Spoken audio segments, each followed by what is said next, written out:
અમદાવાદના SP ring road પર ઘેટા બકરાના વાળ ભરેલા કોથળાની આડમાં દારૂનો જથ્થો ભરેલો આખું કન્ટેનર સ્ટેટ મોનિટરિંગ સેલની ટીમે ઝડપી પાડ્યું.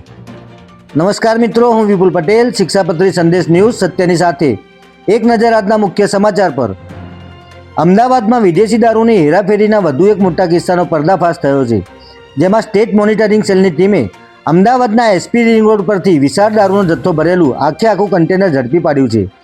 ઘેટા બકરાના વાળ ભરેલા કોથળાની આડમાં દારૂનો જથ્થો સપ્લાય કરવામાં આવી રહ્યો હતો, ત્યારે સ્ટેટ મોનિટરિંગ સેલની ટીમને બાતમીના આધારે એસપી રિંગ રોડ પર આવેલા બાકરોલ ટોલ નાકાથી સનાથલ તરફ જતા રસ્તા પર ઊભેલા આ કન્ટેનરને ખોલાવીને તપાસ કરતા તેમાંથી અંદરના ભાગમાં ઘેટા બકરાના વાળ ભરેલા કોથળાની થપ્પીઓ જોવા મળી હતી અને આ કોથળાઓ નીચેથી દારૂનો મોટો જથ્થો મળી આવ્યો હતો.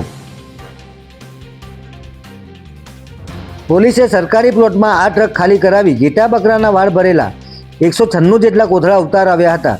ત્યારબાદ નીચેથી ભારતીય બનાવટના વિદેશી દારૂની કુલ 53,369 બાટલીઓ મળી આવી હતી, જેની બજાર કિંમત 1 કરોડથી પણ વધુ થાય છે. ત્યારે પોલીસે ટ્રક અને દારૂ સહિત 1 કરોડ 5 લાખના ઉપરાંતનો બિનવારસી મુદ્દામાલ કબજે કર્યો છે.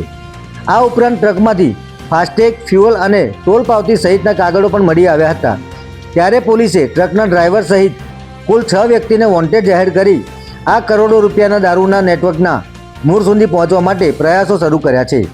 જય હિન્દ, જય ભારત.